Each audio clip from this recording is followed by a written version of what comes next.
Cashflow Diary Podcast, episode 164. Welcome to yet another exciting episode of the Cashflow Diary Podcast, the podcast that teaches you insider tips, tactics, and strategies for creating leverage streams of cash flow into your life. Learn from top-performing entrepreneurs, business owners, investors, and thought leaders from across the globe as they share their secrets to success. Like what you learn on this and other Cashflow Diary podcast episodes? Go to learninvestingnow.com and sign up to receive powerful tips and information that will help you succeed as an entrepreneur and investor.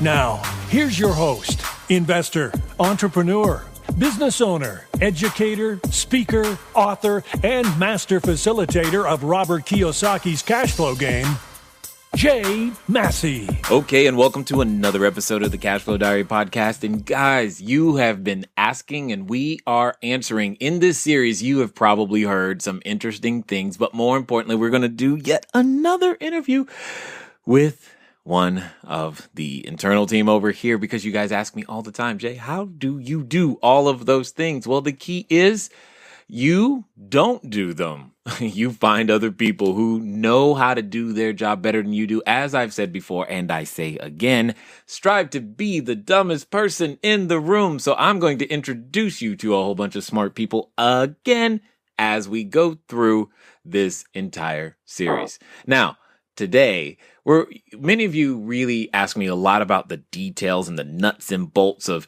the whole real estate side of things, and definitely how do you get these like appointments with these high level people, and how do you talk to government? And you know, I don't speak government, but today's person does, and I'm so happy that we finally get to the point to where you can hear in her own words how all this magic happens. So do me a favor and help me welcome the VP of Operations over here who makes it work, Miss KimBerly Keyton.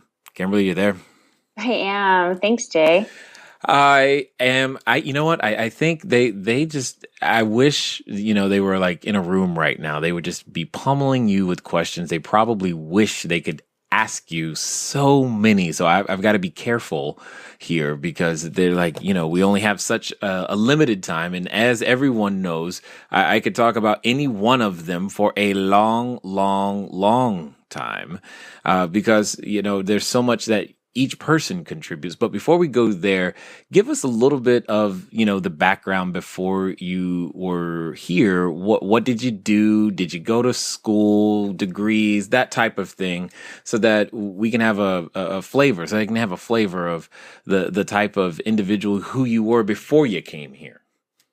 Cool. Okay. Yeah, no problem. I was the typical go to school, get good grades, go to college, find a career, and kind of plant yourself there sort of person. And so that's what I did. And I just went right out of high school into college, and then out of college right into a career path that took me from Colorado to California. And did that till about 2007. So was in something completely unrelated to real estate up until that point in time. Got it. And you mentioned schooling, and I think it's important that people understand that your background plays a lot into it. And there you have, to my knowledge, 2 degrees, one of which I've seen somewhat at work, and the other I am dying to hear about, by the way, and see you actually practice. But share with them, if you will, a little bit of what that process was, and most importantly, how does any of that play into your role today? Okay, sure. Well, my 2 degrees, I wish I could say I felt like I was using either one of them a whole lot right now, but I'm sorry, Mom and Dad, I'm not. You're welcome, Mr. Government. I'm still paying on the loans, but I went to school on a music scholarship, so that helped me pay for a lot of my education. We were too rich to be poor and too poor to be rich. We were just right in the middle class, so I had to find money somehow. So I got a degree in music, which kept me busy. And then at the same time, I taught a little piano on the side while going through school, which was some great cash in those days. And then I also got a degree in environmental science, which has been a blast. And I still look forward to using some of it in areas of green having and green real estate. So that's what that was in. Now, right there, you just let the cat out of the bag. They now know, because they've heard me say many times, I am not a tree hugger. I'm a tree chopper. They know anytime I say anything that's green related, they know where the idea came from. So we'll definitely talk about some of those things that we've either tried to do, attempted to do, or that can be done inside of the green space as it relates to I'll say the landlord's role or the property owner's role to be a better conscious citizen. But while we're talking about roles, why don't you, if you can, like in a few sentences, try to describe the role that you fill, and so that people can have an understanding of just how tied in you are to everything. Oh, well, that role's kind of evolved over time with us. So I'll just talk about the most current role, which is managing many, but not all of the aspects of the portfolio. So the properties, the nuts and bolts of the houses and the apartments. I do the details for you. Woohoo! So you don't have to. Well, so that they're actually done right is really what you mean. No, I would never say that. Well, hey, I'm saying it because I've tried my hand at paperwork, and we all know what happens. KimBerly gets the privilege of doing it over. So that's what's happened time and time again. How long have you been here? I don't even know. Well, technically, I have been with your organization since March of 2011, right after the infamous Oscar party that started it all. Tell them about yes, because that's one of the questions that how did you come into the picture in the first place? How did we meet? And how did you know that we could be a place where we could work together? Well, I had known you since 2008. Mm-hmm. You met my significant other first, and he saw you on stage at a real estate event, and he thought to himself, KimBerly has to meet that man, Jay. And so, as luck would have it, you and I got to know each other through that real estate education program not long after that. So we were kind of doing our real estate training at that time, back in 2008. And so we just sort of hung around each other. We were in the same zone. We were doing some of the same things. We would get coffee. I invested in some of your early transactions. Thank you very much. And so, we just were friends. Yeah. I remember Really? that. I remember that. I also remember this you hitting your head on a door. Oh my gosh. Yeah. Yes. You must relate that story to them from your perspective. Well, you were, I guess, if we had to put in a traditional school setting, you were the A student when it came to learning all the real estate stuff. So you got there faster than everybody else. So all the rest of us were like, well, what is Jay doing and how can we do it? So you were teaching a workshop on tax sales. And on the break, I had an aha moment, and I was so excited, and I was talking to someone, and I'm definitely a klutz, and I was not watching where I was going, and I walked back into a wall and split open my lip. I still have the scar, I'll have you know, where I busted open my lip that day, where you left a lasting impression. Lasting. That's not the impression we typically go for here, but that's what happened in this particular case. So let's ask this question. When it comes to, your role, when you say the details, can you unpack that a little bit more so that people can have an understanding? At what point do you take over the transaction, so to speak? As soon as possible. I know. That's unfortunately true. So please tell us why as soon as possible. What have we learned by not taking over as soon as possible? This is good. Well, I mean, that's one of the beauties of our very different skill sets. You are a master negotiator. And as soon as you're done negotiating it is as soon as I'm trying to get it out of your hands into my court. And not that you're withholding it, you just sometimes forget and have already moved on to the next project. Yeah, quite true. It's like, wait, what happened to such and such? So, no, I'm the person that loves to organize everything. I like all the ducks to line up in a row. I like all of the T's to be crossed and the I's to be dotted. And I like my map. In fact, I'm already planning Thanksgiving, and I did my meal planning last weekend. That's how much I like to organize in advance because I'm grocery shopping next weekend for Thanksgiving. So I like to do that for your houses and your portfolio and your apartment complex. And, what do we need to do and how can we get there and what's it going to take in order to make all that happen? You bring up an interesting subject. We are completely different. And you didn't plan Thanksgiving last weekend? No, not at all. In fact, I don't intend on knowing what's going to happen on Thanksgiving till like maybe 1 to 2 days before. But with that on the side, I guess the question is sometimes I think, when we're out there building a team, I think we make the mistake of trying to find people who are too much like us. But how do you deal with me being so different? Because that's got to be the other side of that same equation. Two people on the same side, yeah, they get along fine. How do you deal with the straight differences? Because yeah, you're right. I do keep moving on to the next thing, and that does occasionally cause a challenge. Well. Not that we've ever had a difficult conversation or two in our relationship. No. At least not on this.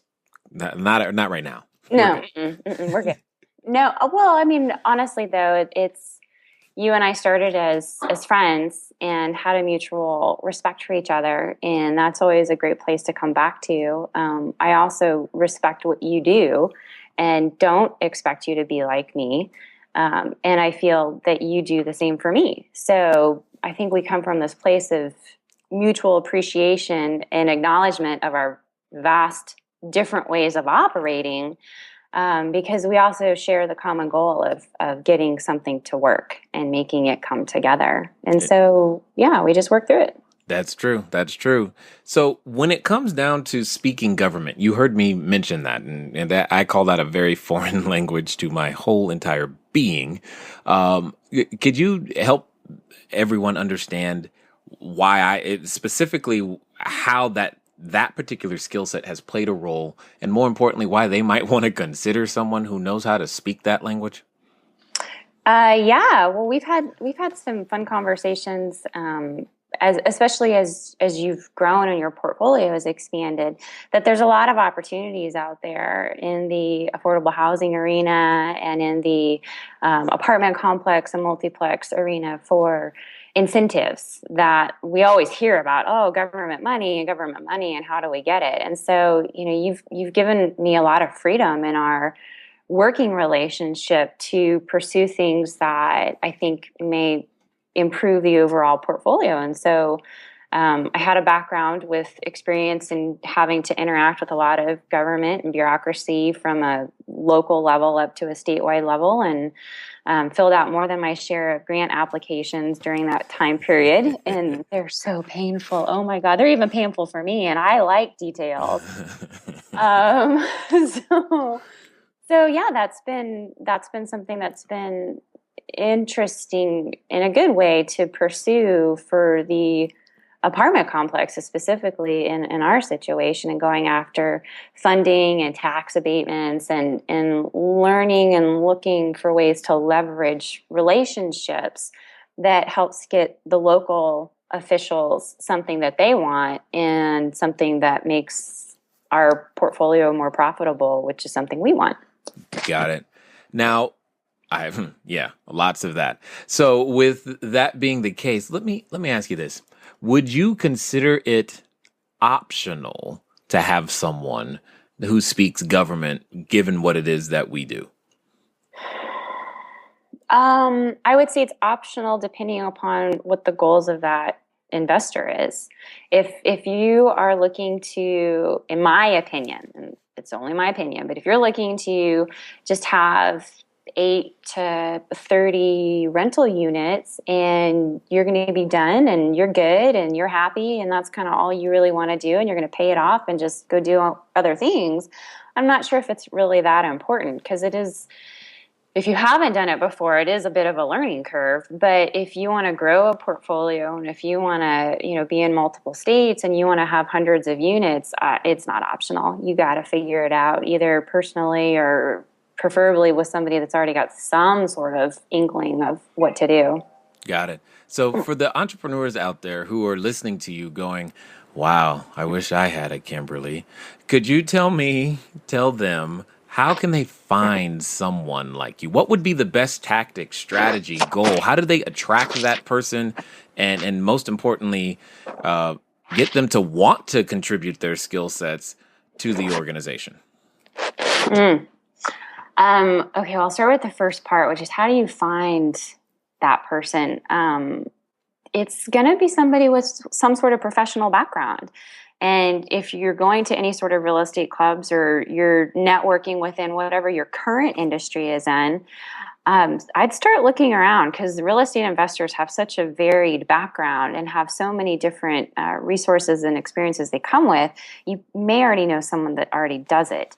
If you have the no friend club and you don't go anywhere and you don't leave your house, I would start on LinkedIn over Craigslist, because that's a much vaster professional pool of people to look through. That's where I would start. It's probably somebody you already know. I didn't even realize it. I came from the world of garbage, but anything that has to interact with public officials, which is just about everything, there's probably somebody you already know. Okay, so that's how I would find a KimBerly, somebody that does like project management. There's people with lots of experience with grant writing out there.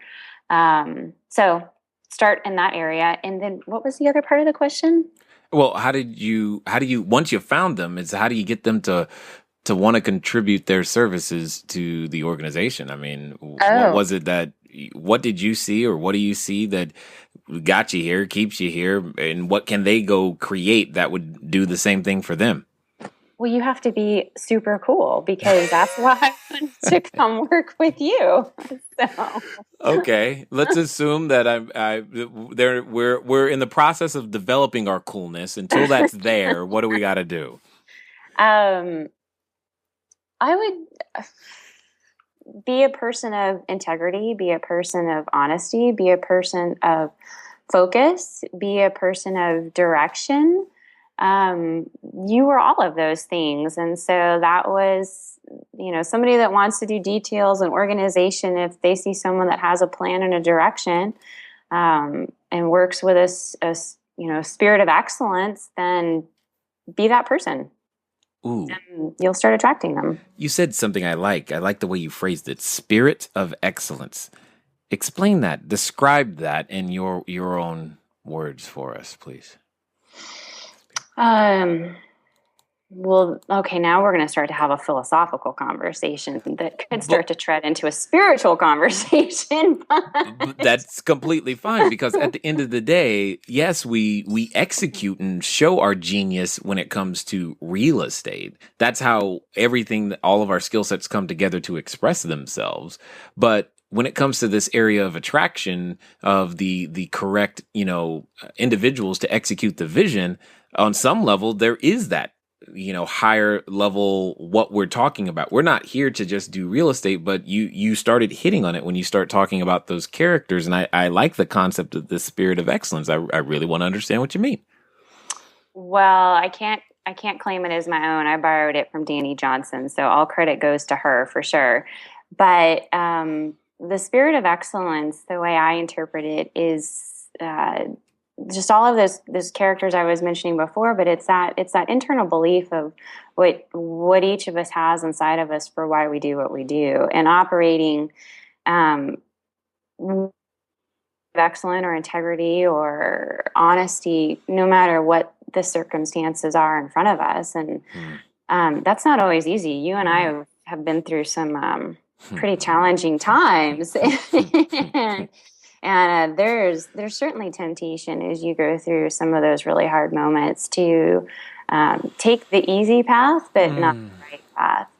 And I think that when you start from the basis inside of, you're always going to take what you believe to be the best right path, no matter what. It's not the easy way, but it is the best way in the long run, in my opinion. I think you come out as, pick your metaphor or your analogy of the refiner's fire, and you're a better person. Yeah, we've been refined. That's for sure. That's for sure. And that's okay, so which brings up a great question. How does one go out there and know that the person that they're looking at, attracting to the team or bringing on their team isn't going to jump ship when something happens, and that's when you need the person the most? How do you know that ahead of time? I don't know. How do you know you're going to be married the rest of your life? These are very similar questions. These are very similar questions. Date a lot. What's that? Date for a long time. Kiss but lots I of do frogs. mean that. Well, I mean that in a working relationship. I mean, it's in some ways not that different. In some ways it's very different, but in some ways it's not that different than your significant other. I mean, it's somebody you've got to get to know. And whether you want to do that, I think, through the interview process and take a long time to interview, and meaning months or weeks, not just one interview and you're done. I mean, you and I knew each other for years before we ever actually worked together. Yeah, that is quite true. Which, brings up this other question. One of the things that I think happens to people when they come here is that they grow in various different ways. And I've never asked you this, so I'm just curious to hear what you would say. Well, do you feel that you've grown in the time that you've been here? And if so, in what ways? I would definitely say that I've grown. I've grown in learning to. I think in our conversations, in our interactions, has been a place where I've had to grow a lot in expressing thoughts about what opinions I have about direction of the portfolio, or feelings or hunches or gut reactions to certain vendors that may be on our team, and not, being a person that naturally doesn't want to upset the boat and naturally wants to be a people pleaser. And for me, having to work through setting a lot of that aside, no matter, what my fear or perception was of what your reaction was going to be. And working through those difficult, challenging, or, because it was usually about something that, well, I don't know what's Jay going to say, or how's Jay going to react, or am I going to upset him? And having to grow through learning to put that stuff aside, because you and I have had some really deep, honest, good conversations that have helped, I think helped, the overall direction of the company and some things that we've done. Yeah, I often tell people that if you ever listened to any of our conference calls, it could sound like we're arguing, but I promise you, we're actually making progress.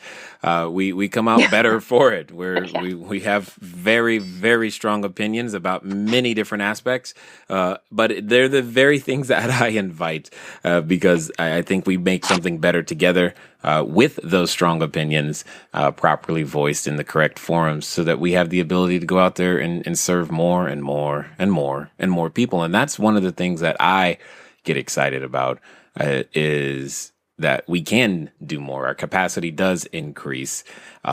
So Let me ask this. When it comes to the work environment, many people know that we're I call us a virtual company. We don't really see each other. In fact, I don't even know how long it's been since I've seen you, but it's been a while. And talk to us a little bit about what that experience has been and what skill sets do you think it takes in this day and age? Like, do we need a physical office if you're going to do this? If you're going to build your team, do you have to look at them? And if you're not going to look at them, what do you need to look for in the right person to make sure stuff still gets done? Okay, guys. As you have no doubt guessed, we're talking to a lot of the team this week, and hopefully you're enjoying that. Hopefully you're learning how to find your own, build your own, and just understanding just how important having your own team absolutely is. It is a critical piece to everything that we do here. Now, as a quick reminder, if you haven't already, go over to iTunes, leave us a review, the written kind, and you'll be entered into the drawing for next week's Cashflow game. And it doesn't matter when you're listening to this because we're probably still doing a drawing for something. If you want to have a chance to win, by all means, go now. Fill it out. Make sure you leave your username so that we can let you know when you win. And I want to get you back to the interview. So I think that it's absolutely possible. I know it's absolutely possible to do a virtual office because we've done it for, even when I lived in town, because you and I don't live on the same side of the state any longer. I'm in Northern California, you're in Southern California, which is more than a couple hours apart. But even when I lived 30 minutes from you, I very rarely saw you. And that was, I always liked it when you would bop in for a random Starbucks coffee visit, or, if I was doing my mobile office at the, what was that, at Panera's, you'd come in and randomly. And those are really nice. I mean, there's a lot to be said for the face-to-face interaction that isn't as easy for us to have when we're not in front of each other. But efficiency-wise, there's no sacrifice. I mean, you and I get a lot done without having to be in each other's space. And that's just how we both operate. So I guess that's how you make it work, is you got to find someone that's all about just getting it done. If they're about getting it done, then they don't really need to be in an office, and they don't really need to have water cooler talk, because they don't need to have their emotions like babied and patted and taken care of. I mean, sorry. No, that side just came out, but I just don't have the patience for it. Let's just get it done. You're going to do what you're going to do, and just go do it. And so you and I both, I think, operate that way, and it works great. Quite well. Yeah, anybody, look for people that are like that. There's plenty of them out there. They just want to get it done. Yeah, and indeed, they just want to get it done, being the key. Speaking of getting things done, I'm often asked, Jay, how do you put your construction team together? And I'm just like, okay, we go and find a construction manager and they do all these things, but I'm going to ask you, because you'll probably give them even more information than I could even begin to work with. But so, KimBerly, how do we put our construction teams together? Well, I like to interview everybody. Yes, she does, folks. You have no idea. And she does mean everybody. I do. Whenever we've put any of our teams together, whether it was on the property management side or the construction side or internal team hiring, I like to have a broad candidate base. I like to have a variety of candidates from on the construction side. I'll look for, and I really like to have referrals. That's a big one for me. So I'll ask anybody and everybody, who do they know? And then I'll reach out to those people to find out if they're interested in our projects and what their current schedules are looking like and kind of what their background is. But I like to have a selection of small mom and pop people all the way up to the corporate. We do all the Section 8 low-income housing tax credit projects for all the big developers in the town. And then I like to see what they're gonna do for us, and what their background is, and what their reliability is, and what their cost is. So that's where I start. We start with a broad base. We've done construction managers definitely on some of our larger projects, which is a tremendous resource because our one particular manager just came in with such a great background of, again, government. He was a former building official for a city. So that's somebody who already speaks the language. In fact, my favorite conversation we ever had was we went out to meet with the local building officials with our construction manager. And we go on this meeting with the head building official. And the two of them, really honest to Pete, I think in 15 minutes said 10 words. And it was a lot of grunting and pointing. And then the local guy called in his sub officials for like the different specialties of the plumbing, electrical, heating and air. So, each one of those guys came in, and then they said, maybe another 10 to 15 words each. And then we left. And I looked at our construction manager and I was like, was that good? Did we just get what we wanted? he looks at me and he just nods his head yes. So, you're like, awesome. Great. Awesome. Again, it was having somebody that had a serious specialization in an area that we were needing for a larger project than maybe we were used to doing at that time. And so, pulling in a specialist wherever we were weak, and then working with him to interview and talk to and leverage his skill set and knowledge to make the final determination of our vendors for our subcontractors and how we wanted to put together the individual contractors who actually were going to go out and do the work. So that was a long answer to your question. No, it's a big question. Lots to unpack. With that being the case, I know one of the questions that's going through somebody's mind is, where did you find that construction manager? Who do I know? Yeah, right. I mean, I'm a big believer, if you guys haven't figured out, in my network and expanding my network. And so I'm always constantly working on expanding my network. So from my professional career prior to real estate was in solid waste and recycling. And so I've got a pretty good network there. And so I just tapped into it. A lot of good professionals who have been around a long time, and who did they know? And so our construction manager came out of that. I pull a lot of referrals as well off of LinkedIn. I do a lot of networking on LinkedIn, and I'm pretty active in a lot of the LinkedIn groups, especially when I have a question. If I'm trying to find an answer for something we're trying to do, I love the LinkedIn groups for getting feedback. Yep. I love them because you love them. And that's all I'm going to say on that.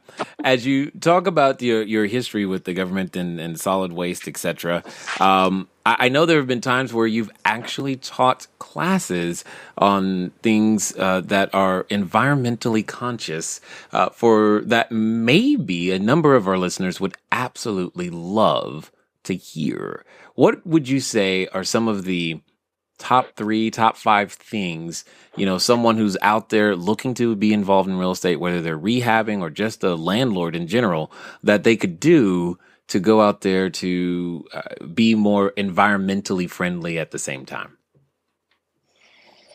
Well, some of our, I would say, easiest and biggest bang for the buck green features have been in the plumbing department. Especially when it comes to our apartment complexes, where most of them are, we pay for the water. So anything we can do to reduce water consumption, I do it because it makes me feel good. And then I do it secondarily because it helps the portfolio. Yes. In full disclosure. So plumbing features are a major one. And that's just you can do something really simple with putting the aerators on your faucets in all of the bathrooms and sinks and kitchens in your units, and that you can do that already if you've already got rental properties. Just go out there and I think a 2.5 is what you want Low flow toilets is another really easy one. So I start there. We look at we haven't had to deal with water on the landscaping really in where we are, but that would be another one I would look at if we had to deal with landscaping, which would be low water usage landscaping. The other area, if you have to deal with some of the electrical costs, would be looking at windows.